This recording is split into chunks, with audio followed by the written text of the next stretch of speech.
Oiva! Fala aí galera, o Toque Passa, beleza? Pela primeira vez, depois de sei lá quantos meses, uns 6 meses já deve ter uns 6 meses. Estamos juntos, Rafael Bellatini e eu, Thiago Romariz. Tudo bem com você, Rafael? Tudo bem, para comemorar os 10 mil. Pois é, exatamente, tomara, para comemorar esses 10 mil, você poderia muito nos ajudar agora, assinar o seu canal, deixar aí assinar a notificação, tocar no sininho, curtir o vídeo. Pô, seria incrível se a gente chegasse a 10 mil nesse vídeo, mano, ia ser muito foda, ia ser muito bom. Mas estamos aqui para falar sobre o quê? Seleção brasileira, né? Vamos falar do Brasil e Bélgica. Vamos falar sobre Brasil e Bélgica, que vai acontecer daqui a algumas horas, e a gente tem, com certeza, o confronto mais difícil do Brasil. Só fico meio assim quando falo que é o confronto mais difícil do Brasil, porque parece que o jogo de Copa do Mundo, tipo, sempre, o que você ganhou sempre é mais fácil, mas é óbvio que é, né? É óbvio que da frente é mais difícil, mas realmente a gente vai pegar um time muito complicado. Vamos começar falando sobre a Bélgica, então. É um time muito complicado, muitos talentos, né? Acho que em todas as posições eles têm ali. Company, tem uma defesa muito bem, Courtois, começando desde o gol, né? Não, o time é maravilhoso. É um time que tem tantos talentos quanto o Brasil tem e quanto a França também tem. Acho que questão de talento e posição, eu acho esses três. Eu acho bom também. O único problema eu acho que, assim, a defesa deles tem alguns problemas, claramente deixou isso bem claro na Copa do Mundo inteira. Aqui, meu amigo, de você levar 2 gols do Japão, sem sacanagem nenhuma. Foi a seleção que mais chances ofereceu pro adversário. Tipo, isso é absurdo, tipo, com um sistema de 3 zagueiros, tá? O Fellaini entrando praticamente em todos os jogos, ou pelo menos na metade dos jogos. Não é um time que se abre completamente como muita gente acha que é. Não é assim. Não é assim. Então, eu acho que é um defeito que o Brasil obviamente vai explorar, mas eu vejo o Tite muito mais cauteloso do que abusado, como ele sempre foi. Ah, sim. É a característica dele, né? Com certeza, ele já está estudando a Bélgica há muito tempo. Porque esse cruzamento não é surpresa. Não é surpresa a Bélgica ficar em primeira no grupo. Já se esperava, até a previsão de videogame fazia isso aí, Brasil e Bélgica nas quartas de final. Então, não é surpresa, ele já sabe o que esperar. A diferença, por exemplo, uma perda enorme do Brasil, pra mim, é o Casemiro. Porra, demais. Perde até em questão de altura, sabe? Pode colocar um Fellaini, que é um cara alto. Que fez o gol no finalzinho contra o Japão. Que foi como eles mudaram. Eles mudaram botando um time mais alto para enfrentar o Japão e podem fazer isso contra o Brasil. A defesa do Brasil é muito boa, mas ela realmente é mais baixa. A bola aérea pode ser um problema. Lógico, o posicionamento corrige isso daí. Claro. Eu acho que tem muitas coisas diferentes que podem acontecer, a começar principalmente pelo meio campo. Eu acho que o meio campo vai ser onde o jogo vai ser decidido, de fato é o lugar onde as coisas vão acontecer. Se você parar pra pensar, é onde você tem os melhores jogadores da Bélgica. Você tem o De Bruyne, você tem a possibilidade de entrar o Fellaini, você tem o Mertens, o Carrasco, tudo bem que tá no ataque, mas enfim, todo mundo compõe, e você tem o Hazard também.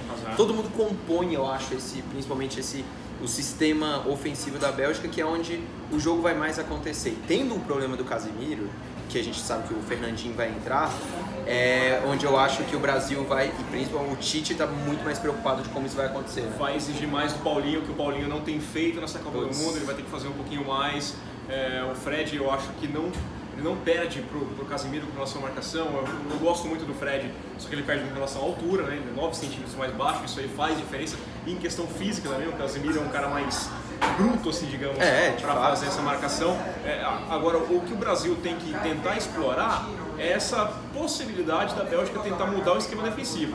Porque eles não jogar com 3 zagueiros. Eles jogam com 3 zagueiros faz 2 anos. Desde 2016 o esquema deles é esse daí. Então, se eles tentarem mudar, estão usando um esquema porque foi pouco tempo de preparo, né? A Bélgica jogou sempre desse jeito, mesmo oferecendo chance nos 2 primeiros jogos. Mas você acha que eles vão trocar? Eu acho que não no primeiro momento. Mas dependendo de como o Brasil se portar no começo do jogo, começar a criar muita chance, é capaz de ele começar a fazer uma inversão. A gente sabe, a Bélgica joga nesse 3-5-2, mas na hora que eles vão pro ataque vira um 3-4-3, ele muda um pouquinho o sistema de jogo. Eu acho que o Brasil vai fazer a mesma coisa. Tipo, o Tite, duvido muito que ele mude de cara o esquema, mas eu acho que ele vai deixar claro para os jogadores a possibilidade de trocar o clássico 4-3-3 dele para um 4-4-2, como ele fez com o México. Sim. Quando ele viu que não estava conseguindo dominar o meio campo e principalmente a pressão do México lá em cima estava acabando com a armação brasileira. E eu acho que isso pode acontecer dos dois lados. Tem muita possibilidade, acho que é o jogo que o Brasil vai ter na Copa com mais possibilidades de adversário, do cara mais te atacar e tudo mais. Então assim, vai ser interessante de ver. Acho que ainda a minha preocupação para quem acompanha os nossos vídeos aqui é a minha maior preocupação, sempre foi o Paulinho, desde o começo da Copa do Mundo. É um cara que fez aquele gol muito importante, mas ao mesmo tempo, ele hoje só tá servindo como elemento surpresa, que é uma coisa que ele não pode ser só isso. Porque aí você fica refém de fazer um gol e de fazer... E ele, inclusive, deixava o Casemiro muito exposto nos primeiros jogos, porque você não tinha aquele primeiro combate, aquele cara pra fazer ali. Sempre. Vamos ver como é que vai ficar com o Fred, qual vai ser a função que o Tite vai passar pro Paulinho nesse jogo, mas eu acho que vai ter um papel fundamental mesmo. Eu acho que a gente vai ficar com um esquema já parecido. E até aí que eu acho que o Gabriel Jesus é capaz de ficar um pouco mais, porque o Gabriel Jesus tá marcando muito bem. Talvez ele até fique pensando como o Tite, né? Se eu vou precisar marcar melhor aí, principalmente nas laterais, né? Que é o que ele mais faz, né? Eu vou ter que deixar o Gabriel Jesus. Eu acho que ele vai pensar nisso. Eu colocaria o Firmino acho que merece. Ele não só merece, mas tipo, se você pensar em Copa do Mundo, mano, 7 jogos, você às vezes tem que abrir mão de certas convicções pra falar, esse cara tá brilhando. Sim. Não, esse bicho tá brilhando. Ele tem muita vem sorte. merecendo, mas talvez esse seja o motivo que o Tite pense pra manter o Gabriel Jesus. Eu concordo. Mas eu acho que ao mesmo tempo também, o Firmino faz bastante essa recomposição como o Gabriel Jesus faz, mas ele não volta tanto.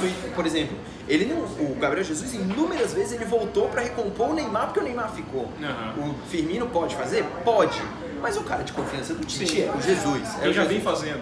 Então tipo, eu entendo, a fase dele não é boa do Jesus, ele poderia ter feito outros gols, não fez nenhum na verdade. Mas ele poderia ter feito gol, ele poderia ter ajudado mais o time no ataque, só que eu vejo o Tite mantendo o pragmatismo e fazendo isso. Independente do resultado, eu acho que até aqui a gente viu um Brasil que, pra mim, é o time mais seguro da Copa do Mundo. Sim.